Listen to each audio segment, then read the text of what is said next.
So hello ಮಕ್ಕಳೇ, ಇದು integration basic formulas ಎಲ್ಲ ಬರ್ತಿಟ್ಟಿದ್ದೀನಿ.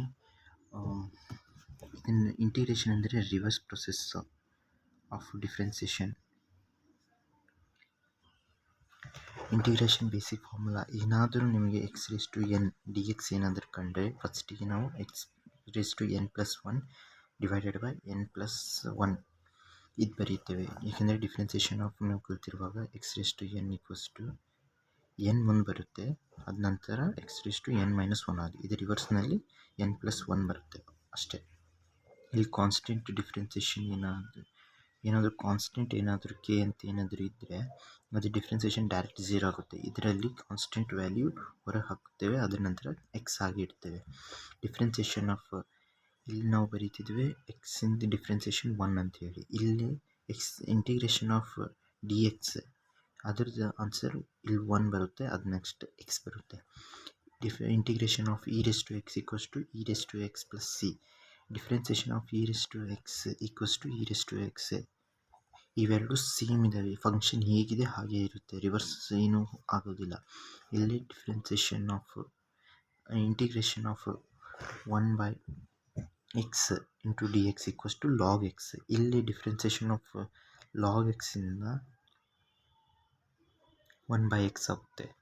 ಇಲ್ಲಿ integration of a raise to x ಅಂದರೆ ಇಲ್ಲಿ ಕಾನ್ಸ್ಟೆಂಟ್, ಇದು ಕಾನ್ಸ್ಟೆಂಟಿಗೆ ಏನಾದರೂ ಮೇಲೆ ರೇಸ್ ಮಾಡಿದರೆ ಅದು ಇಂಟಿಗ್ರೇಷನ್ ಮಾಡಿದ ನಂತರ ಎ ರೇಸ್ ಟು ಎಕ್ಸ್ ಹೇಗಿದೆ ಹಾಗೆ divided by log at the base of e ಆಗುತ್ತೆ. ಅಂದರೆ natural logs of t l n ಅಂತಾರೆ ಇದನ್ನು. ಇಲ್ಲಿ differentiation of a raise to x ಮಾಡಿದ ನಂತರ ಇಲ್ಲಿ ಲಾಗ್ ತೆಗೆದುಕೊಂಡು ಅದನ್ನು ಮಾಡ್ತಿದ್ವಿ. ಹೀಗೆ a raise to x equals to y ಅಂತ ತೆಗೆದುಕೊಂಡು ಲಾಗ್ ತೆಗೆದುಕೊಂಡ ನಂತರ a log raise to x log y differentiation ಮಾಡಿದ ನಂತರ ಇಲ್ಲಿ ವೈ ಬರುತ್ತೆ, ನಂತರ ಒನ್ ಬೈ ವೈ ಬರುತ್ತೆ d y by d x. ಏಕೆಂದರೆ ಲಾಗಿಂದ ಪ್ರಾಪರ್ಟಿಯಲ್ಲಿ ಒನ್ ಬೈ ಎಕ್ಸ್ ಬರುತ್ತೆ, d y by d x ಒಂದು ಎಕ್ಸ್ಟ್ರಾ ಬರುತ್ತೆ. ಇದ್ರದ್ದು ಡಿಫ್ರೆನ್ಸಿಯೇಷನಲ್ಲಿ ಎಕ್ಸ್ ಮುಂದೆ ಬರುತ್ತೆ, ಎಕ್ಸ್ ಲಾಗ್ ಎ. ಇದು ಡಿಫ್ರೆನ್ಸಿಯೇಷನಲ್ಲಿ ಲಾಗ್ ಎ ಅಷ್ಟೇ ಉಳಿಯುತ್ತೆ.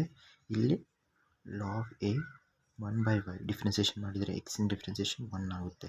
ಅದ ನಂತರ ಇದು y d y by d ಎಕ್ಸಿಗೆ ವೈ ಡ್ಯಾಶ್ ಅಂತ ಬರಿಬೋದು. ನಂತರ y dash equals to y into log a, y dash equals to y ಏನಿದೆ ಎ ರೇಸ್ ಟು ಎಕ್ಸ್ ಇದೆ, a raise to x equals to log a. ಇದು integrate ಮಾಡಿದ ನಂತರ ಇದು ಒಂದು ಸಬ್ಸ್ಟಿಟ್ಯೂಷನ್ ಇಲ್ಲಿ ಹಾಕಿದರೆ ಇದು ಕಾನ್ಸ್ಟೆಂಟ್ ಇದೆ, ಇವಾಗ ನೋಡಿ a raise to x log a into d x equals to ಇದು ಲಾಗ್ ಎ ಹೊರಗೆ ಬರುತ್ತೆ.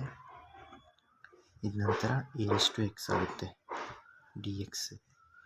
ಇದರಲ್ಲಿ ಇಂಟಿಗ್ರೇಷನ್ ಮಾಡಿದರೆ ನೆಕ್ಸ್ಟ್ ನಮ್ಗೆ ಏನು ಸಿಗೋದಂದರೆ ಎ ರೇಸ್ ಟು ಎಕ್ಸಿನ ಇಂಟಿಗ್ರೇಷನನ್ನು ಲಾಗ್ ಎ ಹಾಗೆ ಇಡುತ್ತೇನೆ. ನಂತರ ಎ ರೇಸ್ ಟು ಎಕ್ಸಿಂದ ಇಂಟಿಗ್ರೇಷನ್ ಇಲ್ಲೇನಿದೆ a raise to x into log a. Log a cancel ಆಗಿ ಇದೇ ಉಳಿಯುತ್ತೆ. So this is the answer. Next ಬರುತ್ತೆ trigonometry. Integration of cos x equals to sine x. ಅದ ನಂತರ integration of sine x equals to minus. ಇಲ್ಲೇ minus extra ಬರುತ್ತೆ. Differentiation of cos ಏನಾಗುತ್ತೆ minus sign ಬರುತ್ತೆ. ಅದೇ ಇಂಟಿಗ್ರೇಷನ್ನಲ್ಲಿ ಇದು ಮೈನಸ್ ಹೇಗೆ ಎಕ್ಸ್ಟ್ರಾ ಈ ಕಡೆ ಬರುತ್ತೆ ಅಂತ ಕೇಳಿದರೆ ಇದು ಮೈನಸ್ ಸೈನ್ ತೆಗೆದುಕೊಂಡು ಇಲ್ಲಿ ಮಲ್ಟಿಪ್ಲೈ ಮಾಡಿಬಿಟ್ರೆ ಏನು ಜಾಸ್ತಿ ಏನಾಗೋದಿಲ್ಲ. ಇಲ್ಲಿ integration of secant square x equals to tan x. Integration of cosecant square x equals to minus cot x. Integration of secant x into tan x equals to secant x. Integration of cosecant into cot x equals to minus of cot x plus c.